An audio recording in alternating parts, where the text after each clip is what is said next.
사랑하는 프라미스 교회 성도 여러분, 우리가 염려하고 걱정하던 일들이 드디어 오고야 말았습니다. 코로나19 사태로 인해서 한국에서 들려오는 뉴스를 TV나 유튜브를 통해서 보면서 설마 했었는데, 드디어 우리에게도 코로나19의 현실이 피부로 와닿는 상황이 되고야 말았습니다. 한국에 있는 많은 교회들이 코로나19 사태로 인해서 교회 문을 닫고, 목사님들이 카메라 앞에서 혼자 설교하던 모습이 이제는 우리의 현실이 되고 말았습니다. 그래도 미국은 지난 주일까지만 해도 한 가닥 희망이 있어 보였습니다. 우리가 사는 캘리포니아만 해도 주지사가 사회적 거리두기와 개인 위생에 조심하라는 메시지만 나왔었습니다. 그래서 저희 교회에서는 성도님들에게 교회는 오시되 차에서 내리지는 말고 본당에서 드려지는 예배를 FM 송수신기와 라이브 뉴스 방송을 통해서 예배를 드리려 준비를 해 놓았었습니다. 그런데 미국에서도 하루가 다르게 사태가 심각해지면서 이마저도 드리지 못하는 상황이 되고 말았습니다. 지난 주 중에 한 주 동안에 있었던 소식입니다. 캘리포니아 주지사 뉴섬은 코로나19 사태로 인해서 250명 이상이 모이는 모임을 자제해달라는 부탁을 했습니다. 그런데 곧이어서 LA 가세트 시장은 250명이 아니라 50명 이상이 모이는 모임은 갖지 말라는 공고가 나왔습니다. 그런데 곧바로 백악관에서 발표하기를 50명이 아니라 10명 이상의 모임은 갖지 말라는 경고가 나왔습니다. 그리고 LA시에서는 세이플 앳 홈이라고 해서 행정명령이 내려졌습니다. 여러분, 세이플 앳 홈 아시죠? 집 밖에 나오지 말고 집에 있으라는 행정명령입니다. 식품을 사거나 의약품을 구입하는 아주 필수적인 기본적인 요건 외에는 집 밖으로 나가지 말라는 것입니다. 그런데다가 각 나라에서는 각국의 정상들이 지금은 공공연하게 전시 상황이라는 선포를 하고 있는 실정입니다. 제가 그리 인생을 오래 산 사람은 아닙니다만 지금까지 이런 경우는 처음 봅니다. 지금까지 살아오면서 한 지역이나 아니면 한 국가가 어려움을 겪는 경우는 보았습니다. 예를 들면 아프리카의 한 지역에 전염병이 돌아서 한 지역이 큰 어려움을 겪는 것을 보았습니다. 아니면 국가와 국가가 전쟁이 벌어져서 수많은 난민이 생기는 어려움을 본 적도 있습니다. 아니면 1997년도에 한국에 IMF가 왔을 때 한 국가가 경제적인 어려움을 겪는 것도 보았지만 지금같이 전 세계적으로 모든 나라가 어려움을 겪는 모습은 처음 보는 것입니다. 피할 곳이 없습니다. 그리고 숨을 곳도 없습니다. 어디를 가도 안전한 곳이 없다는 것입니다. 이런 상황 속에서 우리는 이 시대를 어떻게 바라보고 또 이 시대를 어떻게 해석을 해야 하는 것입니까? 저는 지난 주 중에 우리 주변 환경이 아주 급박하게 돌아가는 모습을 보면서 멜 깁슨 영화 감독이 만든 영화 패션 오브 크라이스트라고 하는 영화의 한 장면이 생각이 났습니다. 제가 이 영화를 보면서 가장 감명 깊게 남았던 장면은 이 영화의 맨 마지막 부분입니다. 저는 이 영화에서 예수님께서 십자가에 마지막 숨을 거두시는 그 장면을 보고 영화가 끝난 줄 알았습니다. 그런데 잠시 있다가 하늘에서 눈물 한 방울이 떨어지는 장면을 보았습니다. 영화를 보신 분들은 아시겠지만 이 눈물이 누구의 눈물이라고 생각을 하십니까? 하나님의 눈물이었습니다. 자기 아들, 독생자 외아들을 죽이시기까지 그 아픔과 그 고통을 참아가며 하나님께서 하셔야 할 일이 있으셨습니다.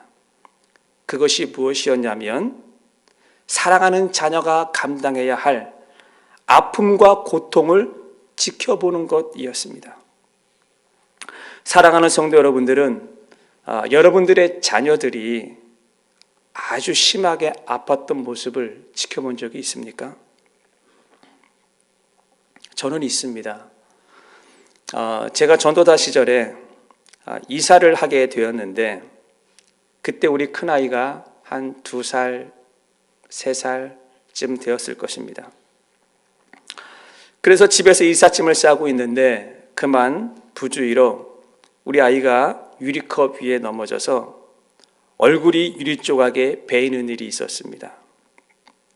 그래서 너무 놀라서 아이를 부둥켜 안고 보았더니 왼쪽 볼살이 찢어져서 속살이 드러나 보였습니다. 그리고 얼굴이 피로 범벅이가 되어 있었습니다. 그때 그 아이를 부둥켜 안고 울면서 그런 마음이 들었습니다. 차라리 내 얼굴이 찢어졌더라면 하나님 도와주세요. 그리고 말로 표현하지 못하는 고통과 아픔이 밀려오는 것을 느꼈던 적이 있습니다. 그런데 저는 지금 하나님의 마음이 바로 그렇다고 생각이 됩니다. 코로나 바이러스로 인해서 세상의 질서들이 깨어지고 있습니다. 교회들이 문을 닫고 있습니다. 그리고 양떼들이 흩어지고 있습니다. 그리고 하나님께서 가장 기뻐하시는 예배가 없어지고 있는 상황입니다. 지금 이 상황에서 가장 아파하고 가장 눈물을 많이 흘리시는 분이 누굴까요? 저는 하나님이라고 생각이 됩니다. 하나님께서 예수님의 목숨값으로 세우신 곳이 이 땅의 교회입니다. 그런데 하나님께서 교회를 흩으셨습니다. 그리고 또 예배를 걷어가시며 하나님께서 하시고자 하는 일이 무엇이었을까요? 우리는 그동안에 너무나 평범했던 일상의 삶이 행복인지 모르고 살아왔습니다.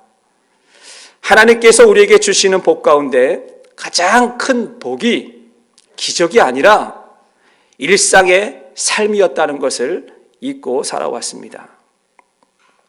여름이면 여러 사람들이 삼삼오오 모여 앉아서 팥빙수를 같이 떠먹던 시절이 그리워지게 되었습니다. 새벽에 일어나 새벽 공기를 마시며 교회로 향하던 발걸음이 그립습니다. 그리고 너무나 당연하게 여겨왔던 일, 주일 예배, 주일 성수. 이 주일 예배가 우리에게 얼마나 소중한 것인지 감사를 모르고 살아왔다라는 것입니다.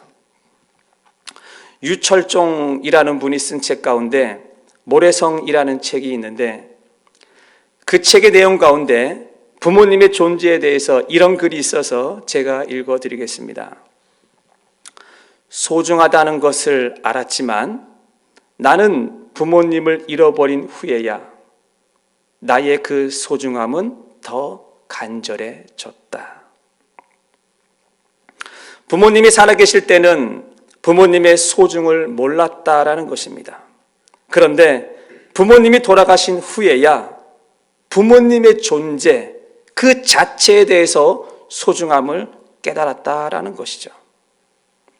이것은 부모님이 돌아가신 경험이 없는 분들은 절대로 이해하지 못하는 것입니다.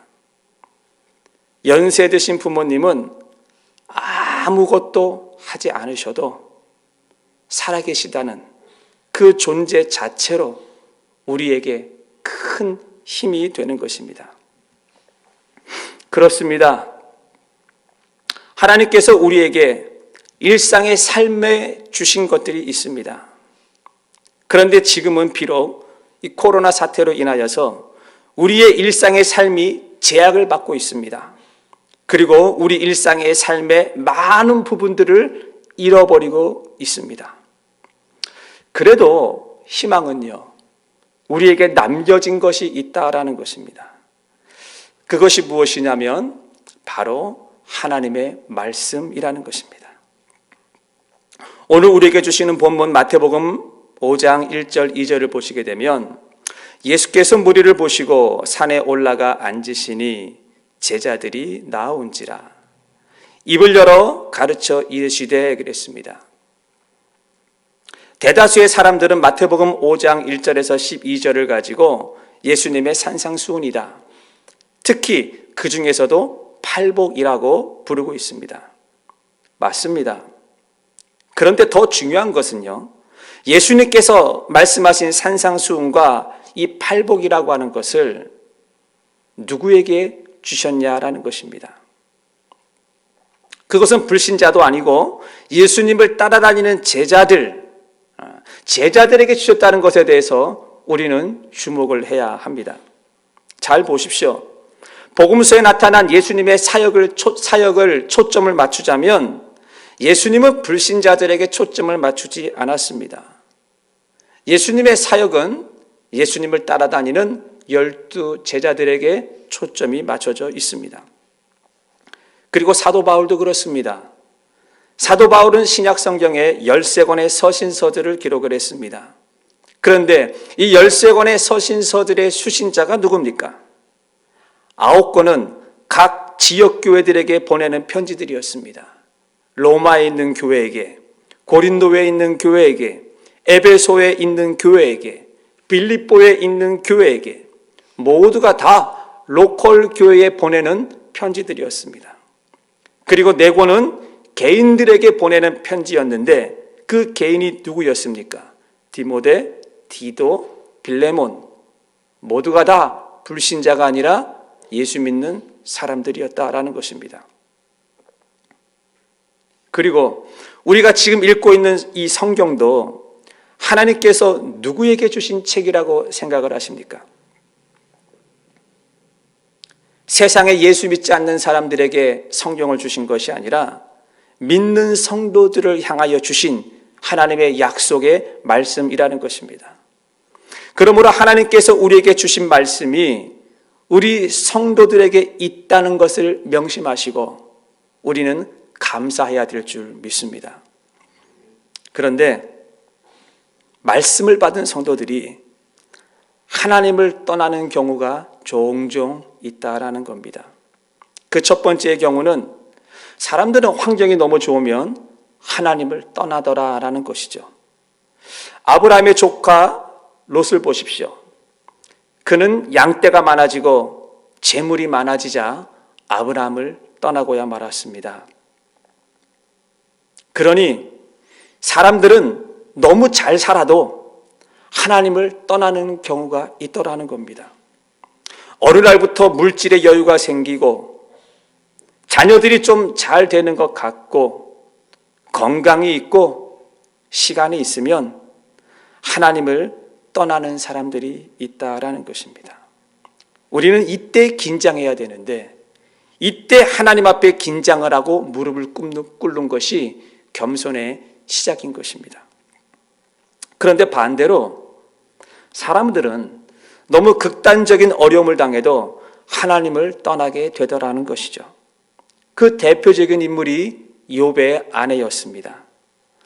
어느 날 욥의 가정에 갑자기 큰 재앙이 몰아닥쳤습니다. 바로 그때 욥의 아내가 했던 말을 들어보십시오. 하나님을 저주하고 죽으라고 했습니다. 저는 이 욥의 아내를 묵상을 할 때 이 욥의 아내가 믿음이 없는 여자라고 생각하지 않습니다. 분명히 욥의 아내도 욥만큼은 아니겠지만 믿음을 가진 여인이었습니다. 그런데 하루아침에 자녀를 다 잃어버리고 하루아침에 전 재산이 다 날아가고 하루아침에 남편이 병들어 죽게 되었음을 보았습니다. 너무나 극단적인 어려움이 한꺼번에 몰려오자 하나님을 떠나더라는 것입니다. 그러니 성도에게 있어서 말씀을 달아보는 시기가 있는데 그 시기는 이 두 가지의 경우입니다. 편안하고 잘 나갈 때, 아니면 극단적인 어려움이 다가올 때라는 것입니다. 그런데 지금 우리가 처해 있는 상황은 어떤 경우입니까? 코로나 바이러스로 인하여서 후자의 경우가 되는 것입니다. 지금 전 세계가 코로나 바이러스로 인해서 아주 커다란 어려움에 처해 있습니다. 무엇보다도 삶의 기반이 되는 경제가 흔들리고 있고 생사의 갈림길에 있는 분들이 많이 있습니다. 바로 이때가 내 안에서 하나님의 말씀이 드러나는 시기인 걸 믿으시기를 바랍니다. 사랑하는 성도 여러분, 이것 하나는 꼭 기억하셔야 됩니다. 하나님께서는 코로나 같은 사회적 이슈나 개인적인 문제보다는 그 속에서 반드시 드러나게 되는 우리의 신앙에 더 많은 관심을 가지고 계시다라는 것입니다. 그러므로 우리는 힘들고 어려울수록 하나님을 더 의지하고 하나님의 말씀대로 살려고 노력을 해야 하는 것입니다. 우리는 지금 팔복에 대해서 살펴보고 있는데 사랑하는 성도 여러분, 이 팔복이 무엇이라고 생각하십니까? 팔복은요, 저는 이렇게 생각합니다. 그건 마이너스 전쟁이다. 이게 무슨 말일까요? 여러분, 팔복을 한번 잘 들어보십시오. 어떤 자가 복이 있는지 제가 읽어드리겠습니다. 심령이 가난한 자는 복이 있다 그랬습니다. 애통하는 자가 복이 있다 그랬습니다.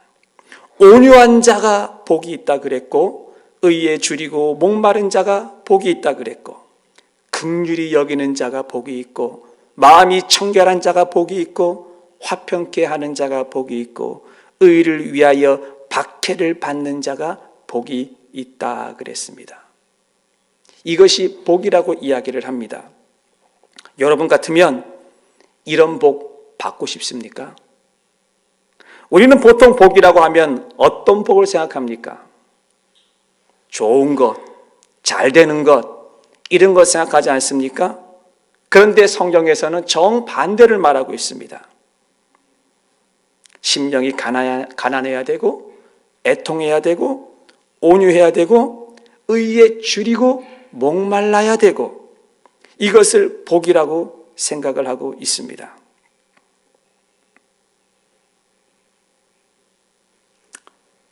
쉽게 말해서 팔복을 거꾸로 보시면 우리는 그게 복이다 이렇게 봅니다. 심령이 가난한 자를 마음이 부요한 자는 복이 있나니 이렇게 말을 해야지 우리는 그거를 받아들일 수 있습니다. 애통하는 자는 이 말을 저희는 근심이 없는 자는 이 말로 바꿔야 한다라는 것이죠. 불쌍히 여김을 받는 자는 이 말은 기분 나쁜 얘기예요. 자존심이 상하는 얘기예요. 마음에 걱정이 없는 자는 이 말로 바꿔야 한다는 것입니다. 그리고 손해보지 않는 자가 복이 있다. 우리는 이렇게 말을 해야 복이라고 생각을 합니다. 그러니까 예수님께서 말씀하신 팔복은 세상의 가치관과 완전히 대립되는 것을 볼 수가 있습니다. 성경에서 말하는 팔복은 세상의 가치관으로 볼 때 손해보라는 것입니다. 빼라는 것입니다. 빼는 것이 복이 된다라고 말씀하고 있는 것입니다. 그런데 사사기 7장을 보십시오. 이스라엘이 미디안과 전쟁을 할 때 무슨 일이 있었습니까? 이스라엘 백성들이 전쟁터에 나가기 위해서 청년 32,000명이 모였습니다. 그런데 하나님께서 기드온에게 이렇게 말합니다. 너를 따르는 백성이 너무나 많다 그랬습니다. 사사기 7장 2절 말씀에 여호와께서 기드온에게 이르시되 너를 따르는 백성이 너무 많은즉 그랬습니다. 아니 지금 이것이 할 말입니까? 너무 많다고 합니다. 여러분 전쟁터에서는 사람이 많으면 많을수록 더 좋은 것입니다. 근데 하나님께서 잘못 말씀하신 것 같습니다. 너를 따르는 사람이 너무 많다라는 것이에요. 그런데 성경을 보시면 하나님이 분명히 그렇게 말씀을 하셨어요. 그래서 어떻게 하라는 겁니까? 집에 노모가 걱정이 되는 사람, 아이들이 걱정이 되는 사람은 다 돌려보내라 그랬습니다. 그래서 집으로 돌아간 자가 22,000명이 돌아갔습니다. 그리고 남은 사람이 10,000명이었습니다. 지금 하나님께서 뭐라고 말씀하고 있는 것이죠? 빼라는 것입니다. 보태지 말고 계속해서 빼고 또 빼라는 것입니다. 그러니까 하나님의 생각은 우리의 생각과 전혀 다를 때가 있다라는 거예요. 그리고 하나님께서 또 이렇게 말씀하셨습니다. 사사기 7장 7절 말씀에 내가 이 물을 핥아먹는 300명으로 너희를 구원하며 미디안을 내 손에 넘겨주리니 남은 백성이 각각 자기의 처소로 돌아갈 것이니라 그랬습니다. 하나님이 실수하신 것 아닐까요? 1만 명이 많다 그럽니다. 그리고 이 1만 명을 가지고 물가로 내려가서 그들에게 물을 먹게 했습니다. 그래서 군인들이 물을 먹는 모습을 바라봤는데 이 두 가지 모습이 나타난 거예요. 한 무리는 무릎을 꿇고 주변을 살피지 않고 물을 허겁지겁 먹는 무리가 있었고, 또 다른 한 무리는 마치 개가 물을 핥아 먹는 것처럼 주변을 두리번 살펴가면서 손으로 물을 떠서 먹는 무리가 있었습니다. 그런데 물을 핥아서 떠먹는 무리는 300명이었고 나머지 9,700명은 무릎을 꿇고 주변을 살피지 않고 먹는 자들이었습니다. 여기서 하나님께서 하신 말씀을 들어보자는 것입니다. 내가 이 물을 핥아먹는 300명으로 너희를 구원하며 미디안을 내 손에 넘겨주리니 남은 백성은 각각 자기의 처소로 돌아갈 것이다 그랬습니다. 300명을 제외하고는 9,700명을 집으로 돌려보내라는 것입니다. 정말로 이해가 안 되는 일입니다. 더하지 말고 빼라는 것입니다. 자꾸만 빼라는 것입니다. 세상은 더하는 것을 복이라고 생각합니다. 그래서 더 많이 가져야 된다 이야기합니다. 더 많이 모아야 한다고 이야기를 합니다. 더 많이 챙겨야 한다고 이야기를 합니다. 그런데 하나님은 오히려 빼라고 이야기를 하고 있습니다. 그 빼라고 하는 것이 바로 팔복을 이야기하는 것입니다. 심령이 가난한 게 복이다. 애통하는 것이 복이다. 온유한 게 복이고 의에 줄이고 목이 마른 게 복이다. 긍휼히 여김을 받는 것이 복이고 마음이 청결한 게 복이고 화평케 하는 것이 복이고 의를 위하여 핍박을 받는 것이 복이다. 이것을 한마디로 말하면 뭐라고 말할 수 있을까요? 빼라. 보태지 말고 다 빼라라는 것입니다. 사랑하는 성도 여러분, 예수님께서는 왜 보태는 것이 아니라 빼는 것이 복이라고 하셨을까요? 우리는 이 부분을 깊이 생각해 봐야 됩니다. 사람은 내가 자꾸 무엇인가를 보태게 되면 그것을 놓치지 않으려고 이 붙잡으려고 하는 습성이 있습니다. 이것은 사람의 본능입니다. 그러면 무슨 일이 벌어질까요? 하나님이 안 보입니다. 왜요? 잡고 있는 것 때문에 하나님이 보이지가 않습니다. 그런데 말입니다. 사람은 무엇인가 자꾸만 내려놓고 무엇인가 빼게 되면 그때부터 하나님이 보이기 시작합니다. 그래서 팔복은 이렇게 시작하고 있습니다. 심령이 가난한 자는 복이 있나니. 사람은 마음이 가난해야 하나님이 보이기 시작합니다. 저는 이번 코로나 사태를 바라보면서 하나님이 지금 뺄셈을 하고 계시는구나 이런 생각이 들었습니다. 우리는 그동안에 우리 삶에 보태진 것들이 너무나 많습니다. 그래서 우리는 너무 바쁩니다. 그리고 너무 좋은 것들이 많습니다. 그리고 너무 편한 것들이 많습니다. 그래서 우리는 바쁘고 너무 좋은 것들을 찾고 너무 편한 것들을 위해서 자꾸만 무엇인가 보태고 더하고 있다라는 것입니다. 그런데 코로나19 사태로 인해서 모든 것이 멈춰져 버렸습니다. 바쁜 것도 없어졌습니다. 편안한 것도 없어졌습니다. 좋은 것도 다 없어져 버렸습니다.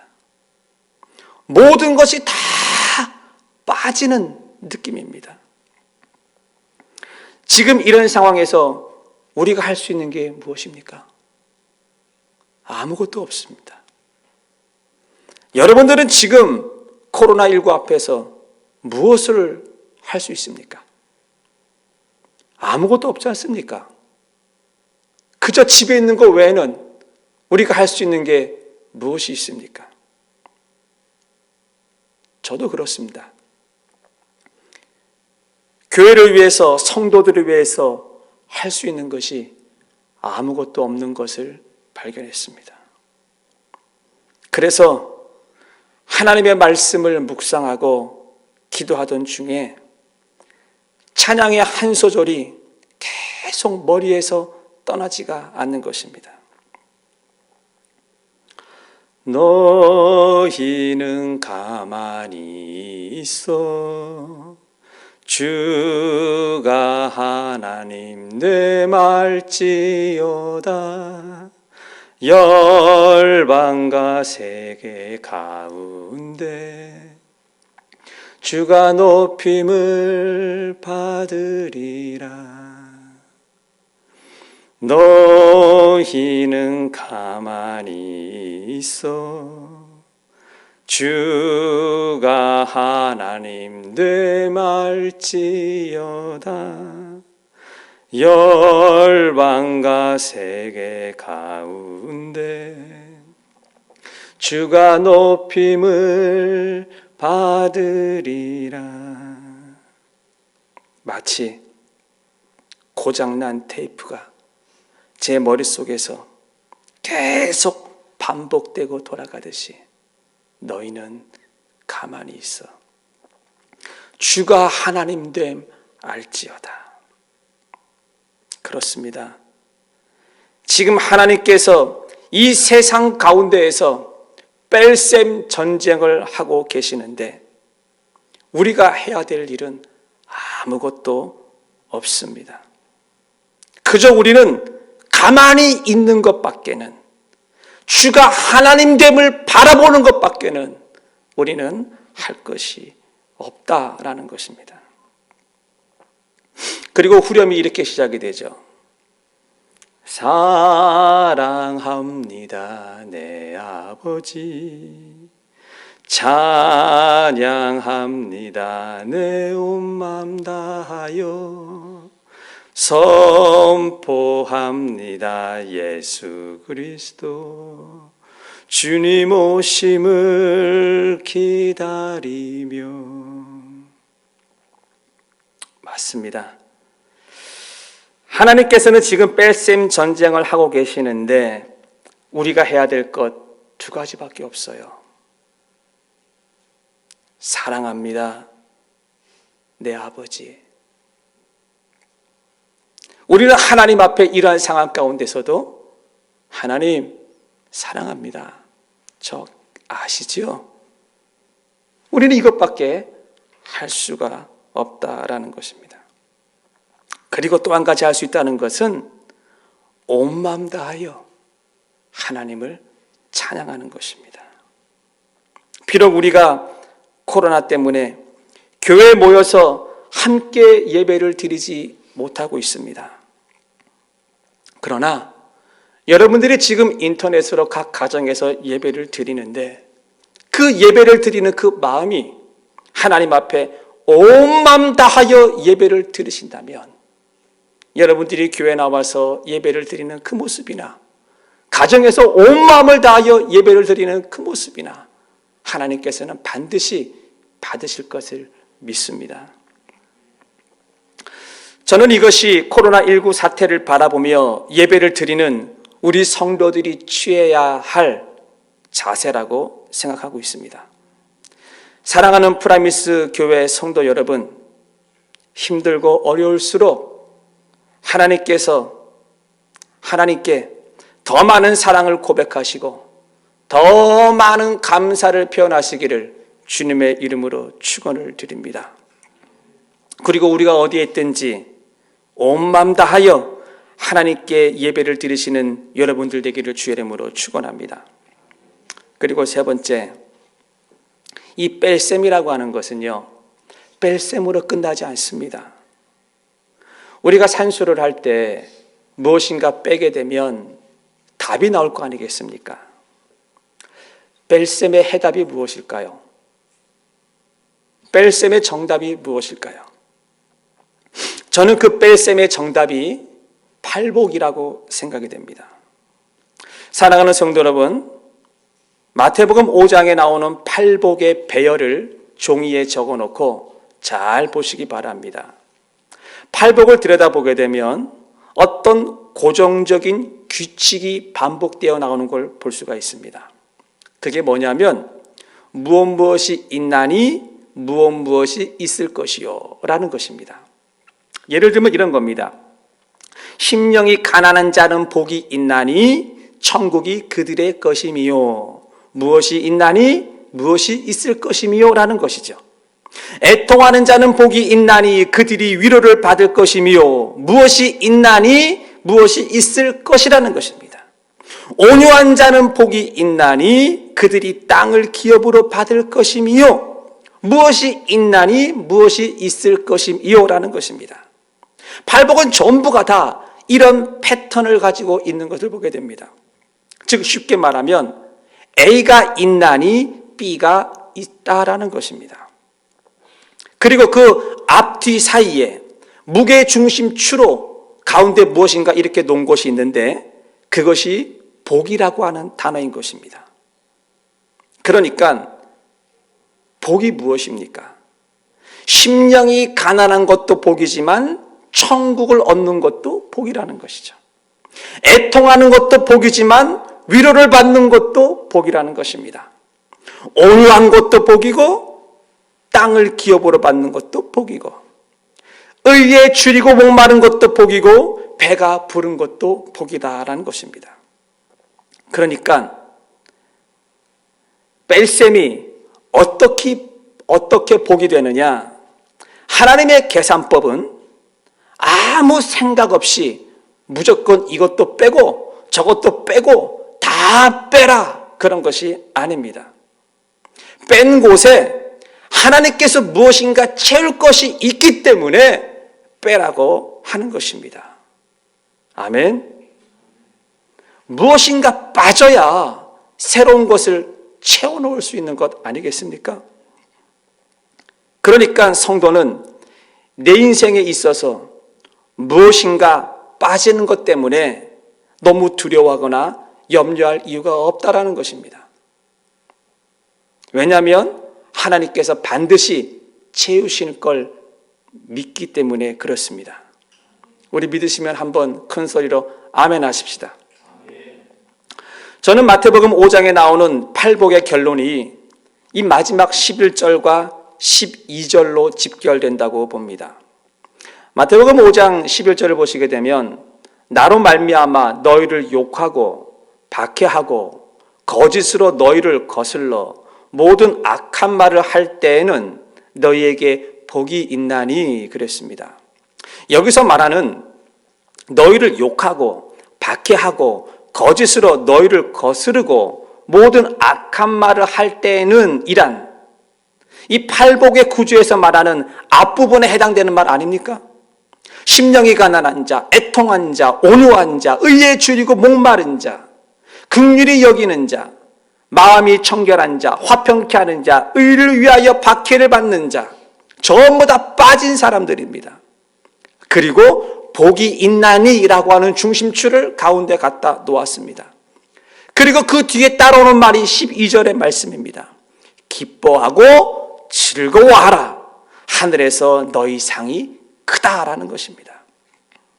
그러니까 너희를 욕하고 박해하고 너희에게 거짓말을 하고 악한 말을 할지라도, 다시 말하면 뺄셈이 있을지라도 그 가운데 복의 중심줄을 잘 잡고 그 뒤에 따라오는 것을 바라봐야 한다는 것이죠. 기뻐하고 즐거워하라. 이것이 복이라는 것입니다. 우리의 삶 속에 있어서 무엇인가 빠지는 것들이 있습니다. 그러나 빠지는 것이 전부가 아니라 그 빠지는 것 때문에 하나님께서 무엇인가 채우는 것이 있고 그것이 우리에게 복이 된다라는 말씀인 것입니다. 믿으십니까? 단 조건이 있습니다. 11절 말씀 서두에 나로 말미암아입니다. 우리가 믿음을 지키기 위해서, 내가 신앙을 지키기 위해서, 내가 예수님 때문에 나에게 빠지는 것들이 있다면 그것이 복이 된다라고 한다는 것입니다. 우리가 사는 미국에 어제 하루만 코로나 확진자가 10,000명 정도 증가했다고 합니다. 이렇게 미래가 불확실하고 두려움과 근심과 걱정 속에 우리 이민자들이 살아가고 있습니다. 그래도 그 속에서 하나님의 말씀을 붙잡고 하나님의 백성들이 해야 할 일은 기뻐하고 즐거워하고 하나님께 감사해야 하는 것입니다. 이것은 세상 사람들이 이해하지 못하는 말씀일 것입니다. 그런데 디모데가 또 이런 말을 했죠. 디모데후서 1장 7절을 보시게 되면 하나님이 우리에게 주신 것은 두려워하는 마음이 아니요 그랬습니다. 우리가 지금 뺄셈 전쟁을 겪고 있어도 하나님의 계산법은 채워주심이 있다는 걸 믿으시기를 바랍니다. 그러므로 우리는 팔복에서 앞부분만 보지 마시고 뒷부분을 같이 보셔서 기뻐하고 즐거워하고 감사하시기를 주의 이름으로 축원을 드립니다.